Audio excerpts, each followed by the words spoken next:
Olá, eu sou Antônio Perina e eu quero convidar você para vir comer um pão aqui na casa do João.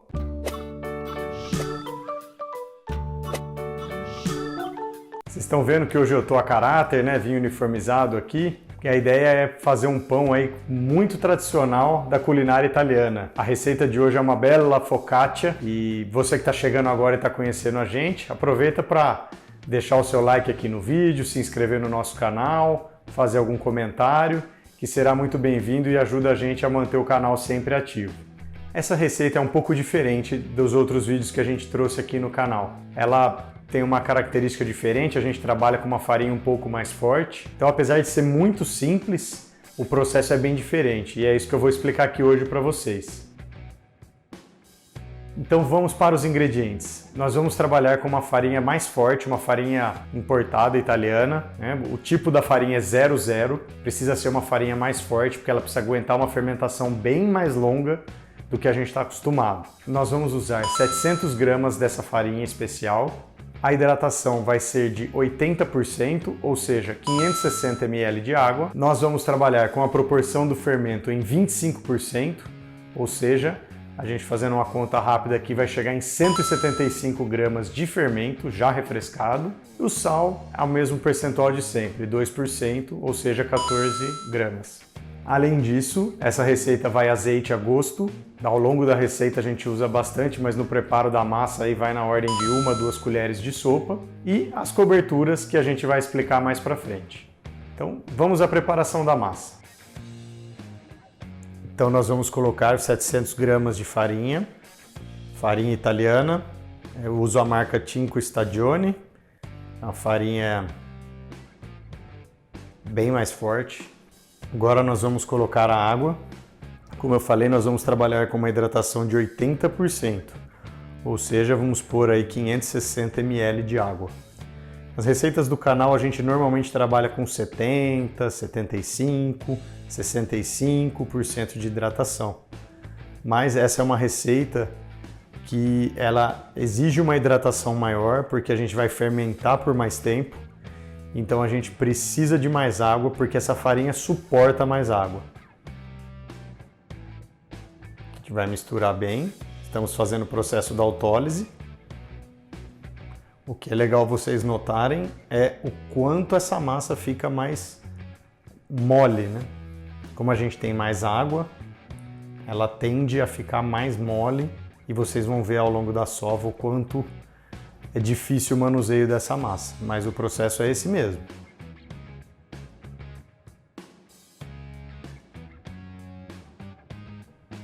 Limpa bem as mãos, a massa gruda bastante na mão.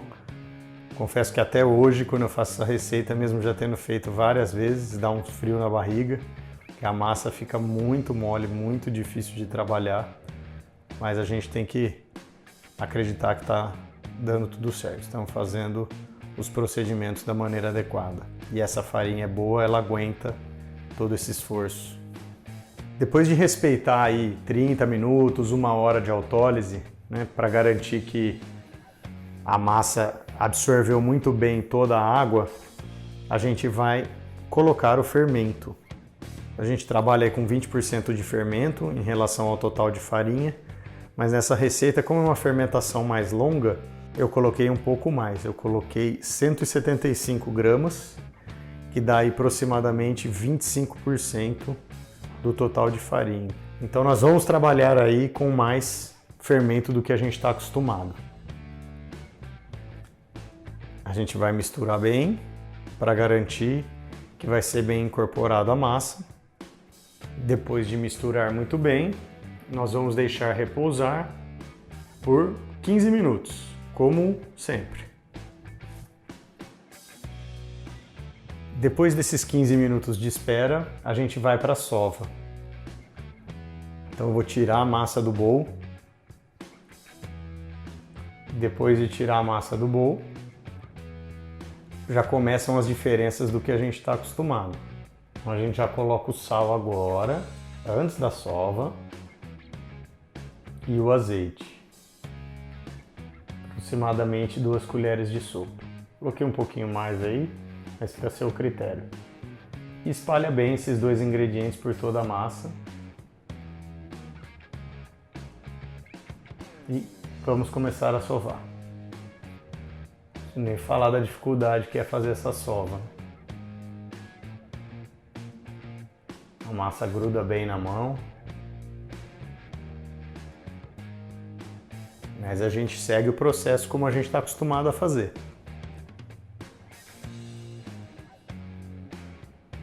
Notem que depois de um tempo eu não consigo mais seguir a nossa técnica de sova, de slap and fold, porque a massa começa a se perder, né, a ficar disforme.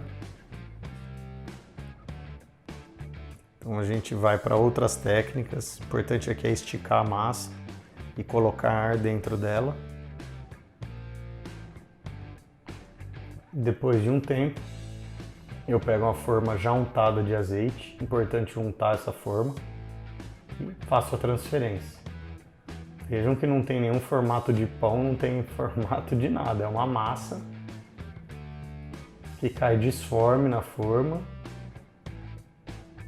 A gente vai trabalhar nela ainda. Deixa eu dar uma última dobradinha.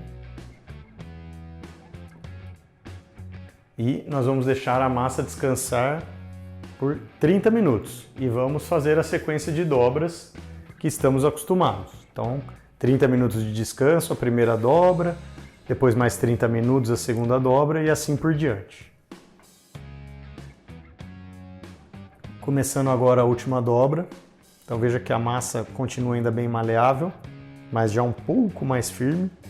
E a gente vai fazendo as dobras no procedimento similar ao dos pães que a gente faz aqui no canal. Importante a gente não ter medo de levantar a massa, tirar da bandeja.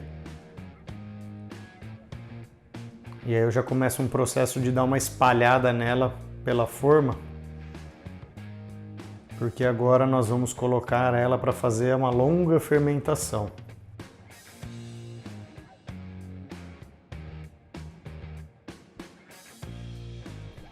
Então, quando eu termino o processo da dobra, eu venho com filme de PVC e eu vou embalar essa forma.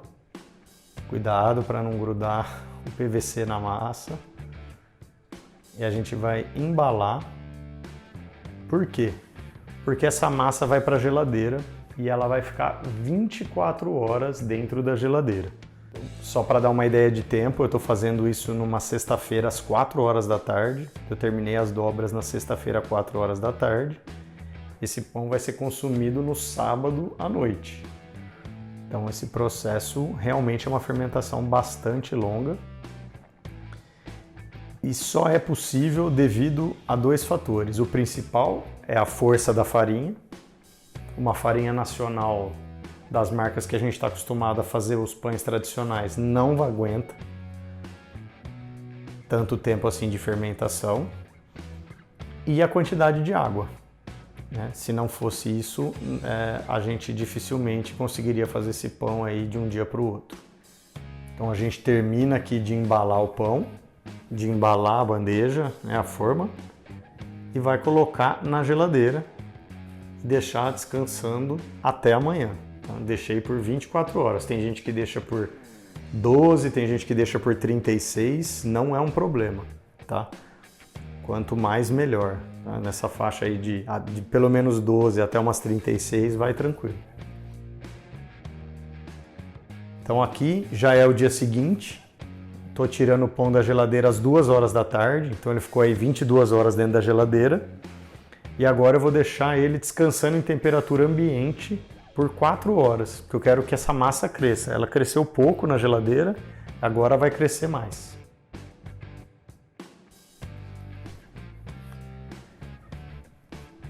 Então depois aí de 4 horas, até mais do que isso, fora da geladeira, essa massa cresceu bastante.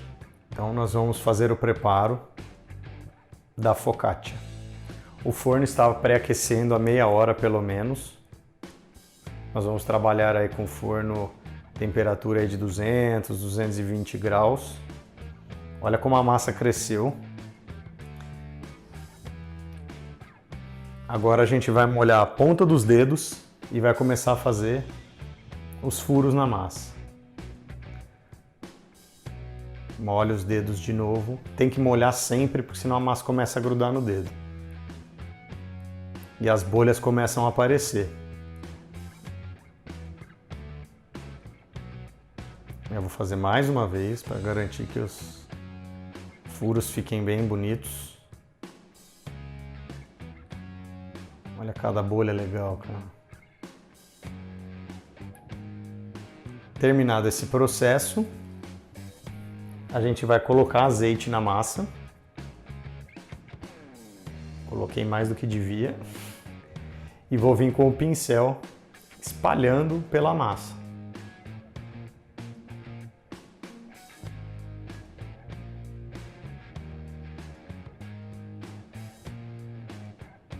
Azeite bem espalhado. Agora nós vamos colocar as coberturas. Coberturas ficam a critério do freguês. Eu trabalhei com as duas mais básicas que a gente mais utiliza. Então eu fiz um molho pesto, bem simples. Espalhei por cima de metade da massa.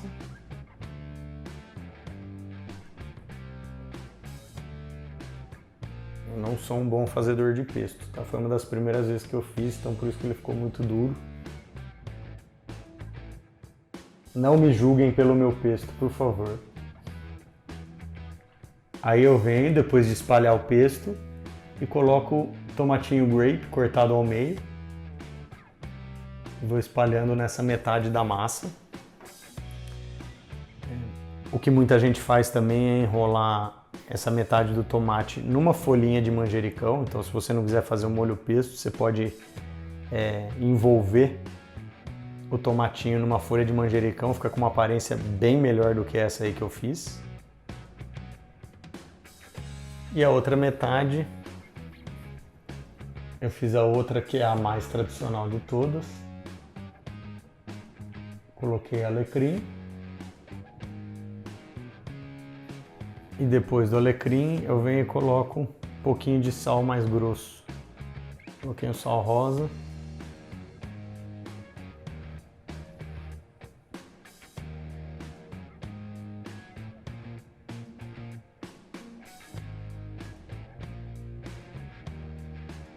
E vamos pro forno. Foi. Aí depois dos 40 minutos de forno, tá aí a nossa bela focaccia prontinha. Veja como as bolhas queimam. Agora é uma hora que é muito importante colocar azeite, porque essa massa fervendo, ela chupa todo esse azeite. Então é fundamental, assim que tirar do forno, já imediatamente colocar o azeite e espalhar o máximo possível, porque esse é o azeite que dá gosto de verdade na massa. Tá? E eu ainda coloquei um pouco mais de cobertura depois que sai do forno. O alecrim fica fininho, né? O pesto secou, então eu coloco um pouquinho mais de cobertura. Mas tá aí a nossa belíssima focaccia.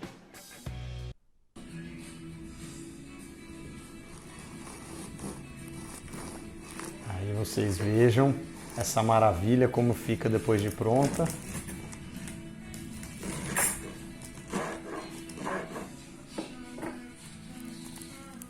A massa fica bem esponjosa, fica bem bonita. As bolhas bem grandes. E o sabor fica fenomenal. Recomendo muito essa receita. Deu para perceber ao longo do vídeo que realmente a forma de preparo é diferente, o resultado final é diferente, mas o sabor fica maravilhoso. É uma das receitas favoritas do pessoal aqui em casa. E eu recomendo que vocês testem com essas coberturas básicas que eu fiz, mas também coloquem carne de charcutaria, coloquem um queijo que derrete melhor. Eu já fiz com parmesão, ele não derrete legal, então procurem queijos aí que vão derreter e vão ficar com uma aparência e um sabor bem presente. Era isso no vídeo de hoje. Agradeço mais uma vez aí você assistir, compartilhar, dividir com seus amigos. Faça a receita, poste nas redes sociais, marque o nosso perfil, @canal Pão na Casa do João, e nos vemos no próximo vídeo. Até lá!